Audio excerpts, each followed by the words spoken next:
नमस्कार दोस्तों, हमारी आज की कहानी है एक खाली पृष्ठ। ऑटोग्राफ बुक का यह पृष्ठ एक अरसे तक खाली रहा। इसके पहले के पृष्ठ भरे हुए थे, फिर इसके बाद के पृष्ठ भी भरने लगे और मुझे लगता है यह खाली पृष्ठ कभी नहीं भरेगा। कई बार यह सामने आता तो इसमें एक शून्यता दिखाई देती और मुझे लगता जैसे वो मेरे अंतर की शून्यता हो। वे भी कैसे दिन थे ऑटोग्राफ इकट्ठे करने का। अब तो वह शौक नहीं रहा है। कुछ शौक पूरे करने के लिए भी एक उम्र होती है। एक उम्र में ही वे शौक जागते हैं। मैंने एक अरसे से किसी का ऑटोग्राफ नहीं लिया है। कभी एकांत क्षणों में मैं ऑटोग्राफ बुक लेकर बैठ जाती, एक एक करके पन्ने उलटती। उन पर किए हुए हस्ताक्षरों में कई चेहरे दिखाई देते, नेताओं के, अभिनेताओं के, लेखकों के, कवियों के, कुछ और बड़े व्यक्तियों के। फिर जब खाली रहने वाला यह पृष्ठ सामने आता तो इसकी शून्यता मुझे अपने पूरे जीवन की शून्यता प्रतीत होती। मैं सोचती इसे देखूं, मैं इससे बचने का प्रयत्न करती, पर शायद इसे देखने के लिए ही तो ऑटोग्राफ बुक लेकर बैठ जाती और फिर बैठी रहती। अंगों में उदासी घुलने लगती, उठने को मन न चाहता, उठने की शक्ति भी न होती। यह पृष्ठ कभी सामने की दीवार बन जाता जिस पर एक चित्र लटका हुआ है। चित्र मुझे दिखाई न देता, बस सपाट दीवार दिखाई देती। कभी यह पृष्ठ खिड़की की चौखट बनते जाता जिसमें से बाहर कुछ भी दिखाई न देता। गुलमोहर का वृक्ष, स्लेटी रंग का नया बना मकान, बस एक चौरस रिक्तता ही सामने फैली होती। देर तक खाली रहने वाले इस एक पृष्ठ पर अब हस्ताक्षर हैं। यह पृष्ठ अब खाली नहीं है, फिर भी यह पहले से ही कहीं अधिक शून्य लगता है। वे दिन उनसे भी कुछ पहले के दिन, उन्हीं दिनों में उनसे मिली थी। उनका नाम नहीं बताऊंगी। उन्होंने एक बार कहा था, किसी दिन मेरा नाम सभी लेने लगेंगे। क्या तब कोई ऐसा भी होगा जो उसे नहीं लेगा? इस नाम की प्रशंसा भी होगी और इस नाम पर कीचड़ भी उछाली जाएगी। क्या तब कोई ऐसा भी होगा जो... मैं जब उनसे मिली थी तब वे अजीब से लगे थे। वे भैया के साथ घर आए थे। भैया ने उनका परिचय करवाया था। यह मेरे दोस्त हैं, कविताएं लिखते हैं, लिखते कम हैं, जीते ज्यादा हैं। और मैंने हैरानी से उनकी ओर देखकर सोचा था, भला कविताओं को जिया कैसे जाता है, भला कविताओं को यह कैसे जीते होंगे। चाय पीते समय वे अधिक बोले नहीं थे, बस कुछ ही बातें की थी। उन्हें जैसे संकोच सा था। किससे? मुझसे? मुझे भी तो अजीब सा लग रहा था। भैया के और भी दोस्त घर पर आते थे। उनके सामने तो कभी ऐसा नहीं लगा था। आखिर उनमें क्या चीज़ थी जिससे अजीब सा लग रहा था, पर उनमें ऐसी कोई चीज़ दिखाई नहीं दी थी। शायद उनकी वह चुप्पी हो, मैंने सोचा था, या कविताओं को जीने वाली बात हो। भैया से इतनी बातें करने वाले आदमी हैं, भला भैया के साथ ये कैसे बातें करते होंगे? क्या बातें करते होंगे? या क्या इसी तरह चुप रहते होंगे? पर उनकी वह चुप्पी वास्तव में चुप नहीं थी। चुप की भी एक बोली होती है।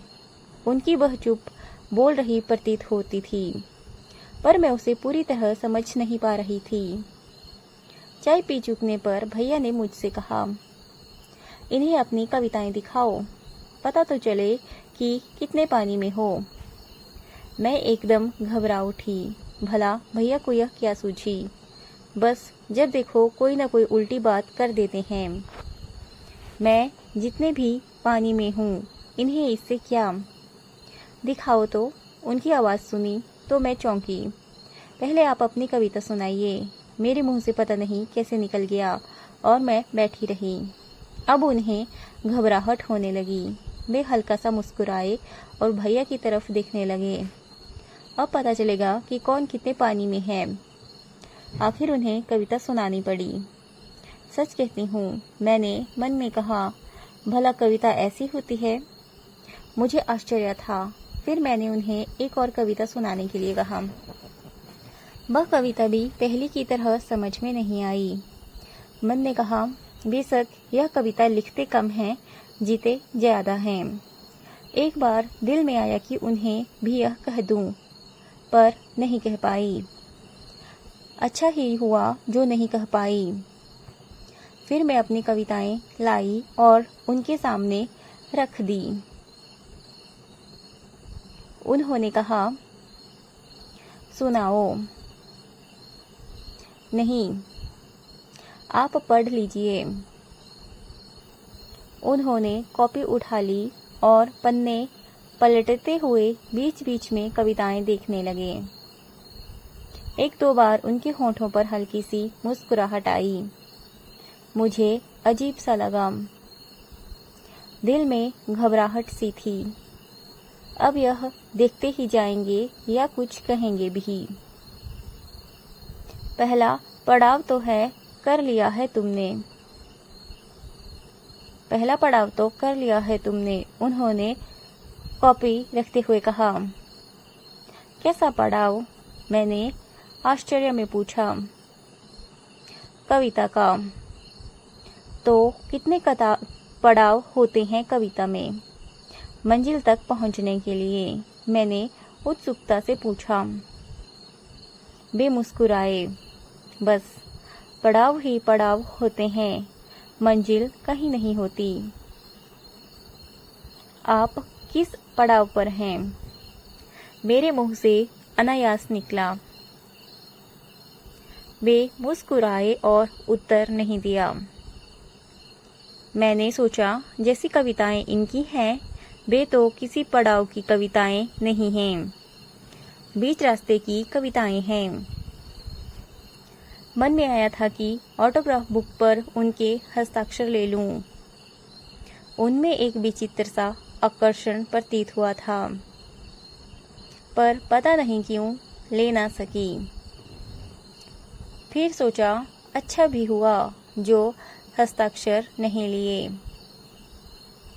वे चले गए। फिर वे आते रहे। तब देखा कि उनकी यह चुप वैसी चुप तो नहीं थी जैसी पहले दिन देखी थी। वे बातें करते तो खूब बातें करते, पर इतनी नहीं कि सुनकर मन उकताए। हमेशा एक नई सी बनी रहती।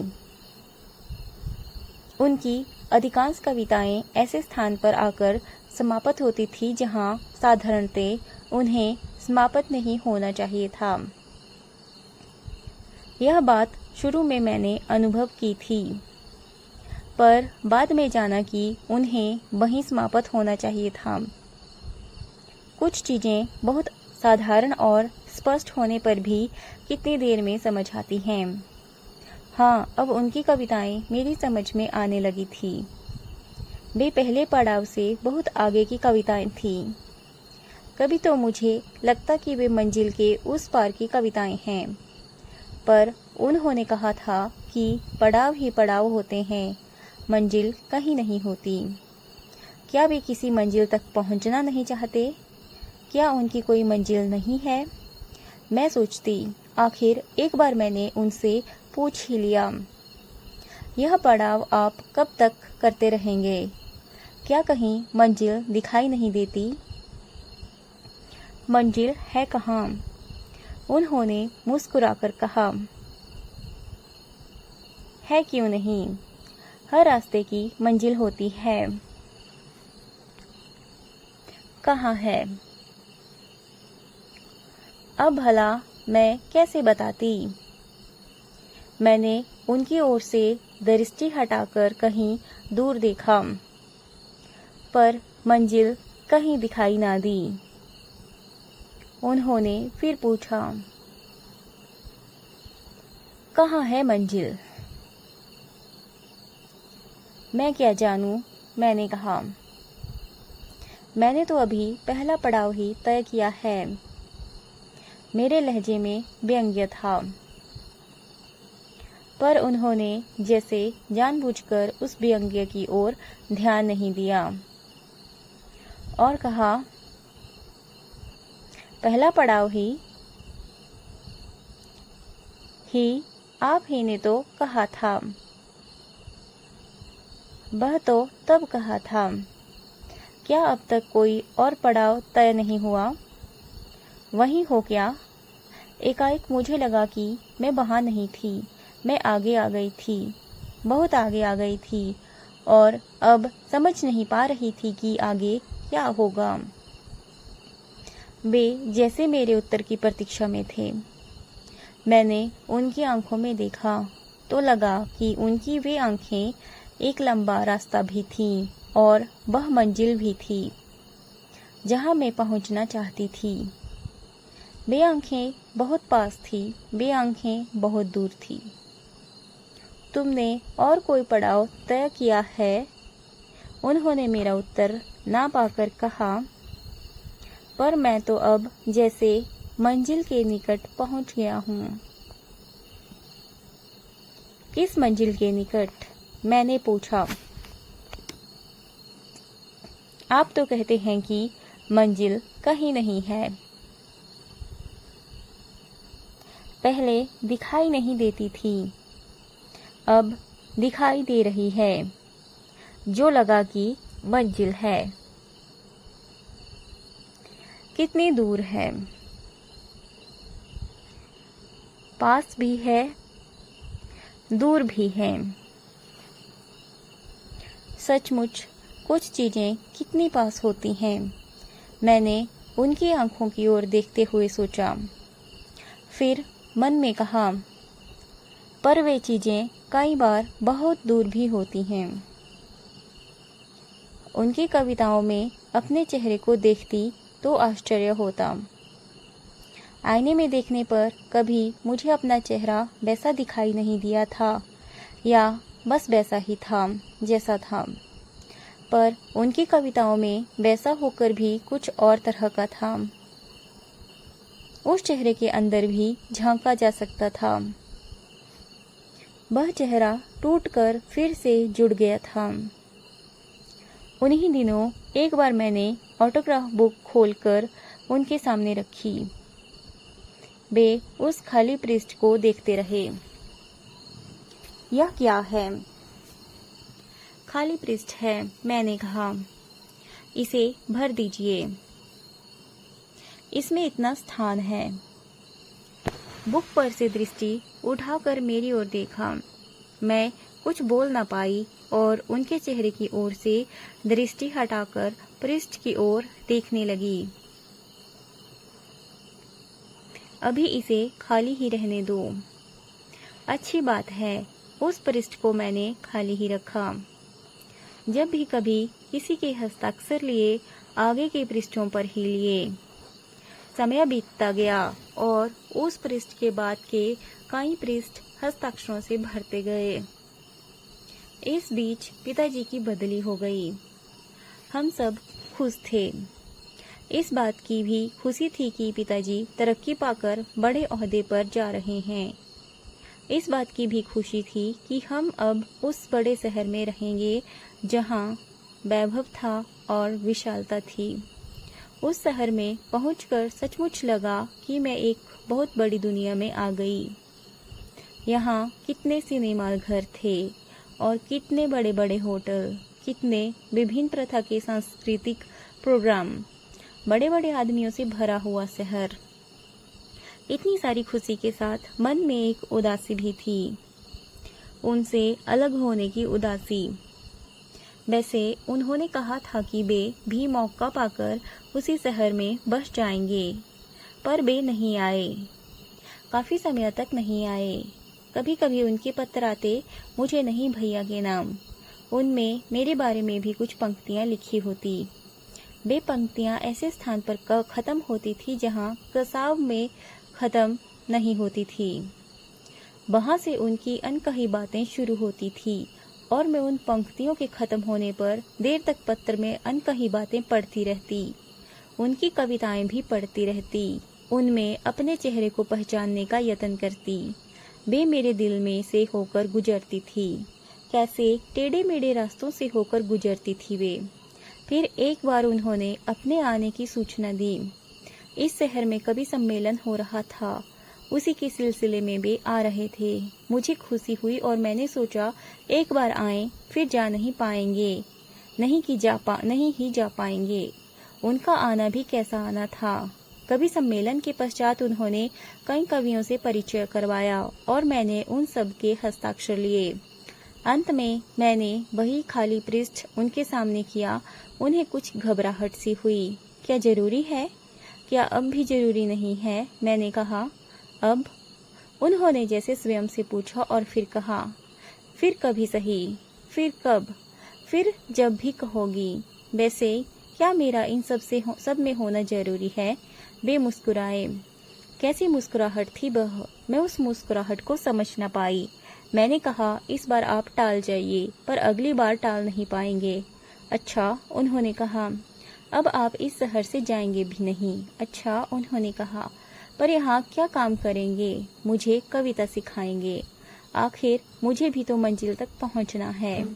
वे मुस्कुराए। इस बार उनकी मुस्कुराहट में उदासी थी और पीड़ा भी।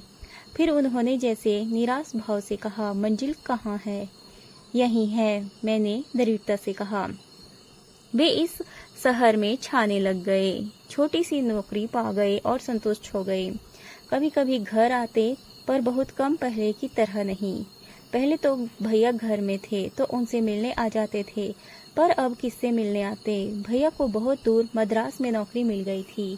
केवल मुझसे मिलने तो आ नहीं सकते थे, बस सभी घर वालों से मिलने आते। मैं भी घर वालों में से एक थी। वे जैसे अन्य घर वालों से बातें करते, वैसे ही मुझसे भी बातें करते। घर के वातावरण में एक विचित्र सा अदृश्य सा परिवर्तन आ गया था। उस वातावरण में वे मुझसे अधिक बातें ना कर पाते। घर में मित्रता का आभास होने पर भी ऐसा लगता था जैसे दरवाजे या खिड़की की आड़ से दो आंखें झांक रही हैं। वैसे वे जब भी आते, माताजी उनके पास तब तक बैठी रहती जब तक वे चले न जाते। फिर धीरे धीरे उनका घर में आना कम हो गया। अब मैं जब भी उनकी कविताएं पढ़ती, मुझे घबराहट सी होती। उन कविताओं में मुझे अपना चेहरा टूटा हुआ दिखाई देता। शब्दों में बंधा हुआ चेहरा बिखरा हुआ प्रतीत होता। वह मुझे अपना चेहरा ना लगता।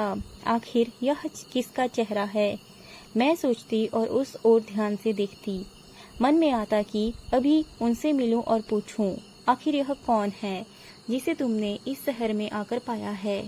या क्या मैं इतनी ही बदल गई थी कि स्वयं को पहचान नहीं सकती थी? कभी कभी ऐसे ही लगता था। आदमी कितना बदल जाता है।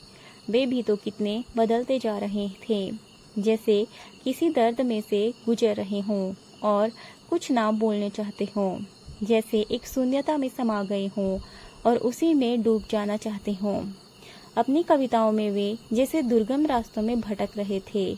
वे जब भी घर आते, मैं निसंकोच उनकी कविताएं मांग लेती, अपनी कविताएं दिखाती। पर अब पता नहीं क्या हो गया था कि मुझसे ज्यादा कविताएं लिखी नहीं जा रही थी। कई बार तो महीने में एक कविता भी पूरी न कर पाती, जैसे मन के अंदर कविता का स्रोत सूख गया था। पर वे अपनी कविताओं में दुर्गम रास्तों में क्यों भटकने लगे? कविताएं पढ़ती और सोचती, कई बार उन्हीं दुर्गम रास्तों में खो जाती। एक बार वे काफी अरसा घर नहीं आए। एक बार मिलकर जानना चाहती हूँ। क्या जानना चाहती हूँ? मुझे खाली पृष्ठ का ख्याल आया। क्या उसे भरवाना चाहती हूँ? नहीं, वह अब खाली ही रहेगा। अब उसमें किसी और के हस्ताक्षर नहीं होंगे।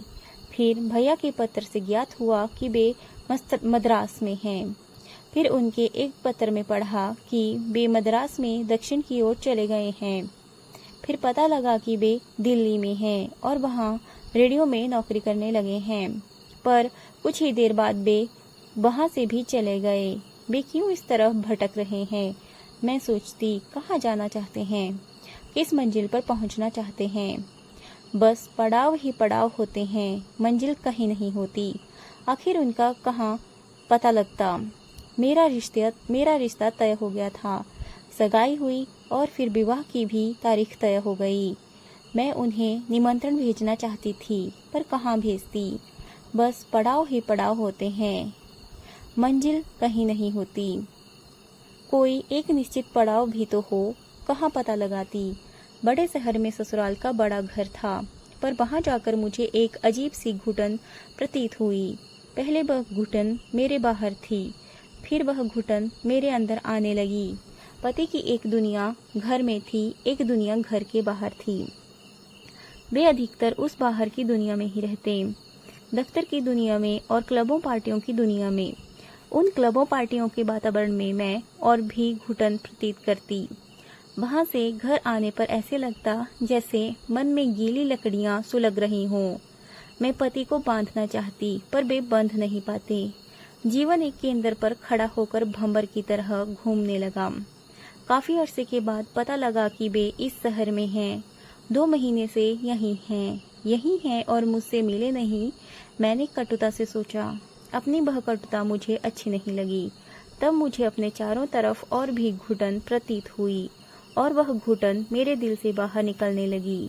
एक बार मिलूंगी जरूर, मैंने मन में कहा। बस एक बार मिलकर जानना चाहती हूँ। क्या जानना चाहती हूँ? मुझे खाली पृष्ठ का ख्याल आया। क्या उसे भरवाना चाहती हूँ? नहीं, वह अब खाली ही रहेगा। अब उसमें किसी और के हस्ताक्षर नहीं होंगे। शहर में फिर कवि सम्मेलन होने वाला था। हाँ, कवि सम्मेलन में ही मैंने उन्हें देखा। कवि सम्मेलन खत्म हुआ तो मैं स्टेज पर गई। उनसे सामना हुआ। ज्यादा बातें नहीं हो पाई। अवसर भी उपयुक्त नहीं था। कुछ ऐसा भी लगा जैसे वे बचना चाहते हों। मैं भी कुछ बचना चाहती थी। वहाँ बातें हो भी कितनी सख्ती थी। उन्होंने मेरे हाथ में ऑटोग्राफ बुक देखी तो बोले, अभी भरी नहीं यह, आओ कुछ नए कवियों से परिचय कराऊं। वे परिचय कराते गए और मैं उनके हस्ताक्षर लेती गई। फिर उन्होंने कहा, लाओ देखूं मेरे बाद किस किस के हस्ताक्षर लिए हैं। ऑटोग्राफ बुक मेरे हाथ से लेकर उसके पन्ने पलटने लगे। जब वे उस बीच के खाली पृष्ठ पर पहुंचे तो रुककर उसे देखने लगे। मेरे दिल में आया कि उनके हाथ से ऑटोग्राफ बुक खींच लूं, पर मेरे दोनों हाथ निर्जीव बने नीचे लटकते रहे। तभी उन्होंने जेब से पेन निकाला और उस पृष्ठ पर अपने हस्ताक्षर कर दिए। फिर वे मेरी ओर देखकर हल्का सा मुस्कुराए और ऑटोग्राफ बुक मेरी ओर बढ़ाते हुए बोले, अब तो इसे खाली नहीं रहना चाहिए। सहसा मुझे लगा यह क्या हो गया। फिर मैंने उस पृष्ठ को देखा तो मुझे लगा वह और भी खाली बन गया था, और भी शून्य, और वह शून्यता जैसे मेरे दिल में भर गई।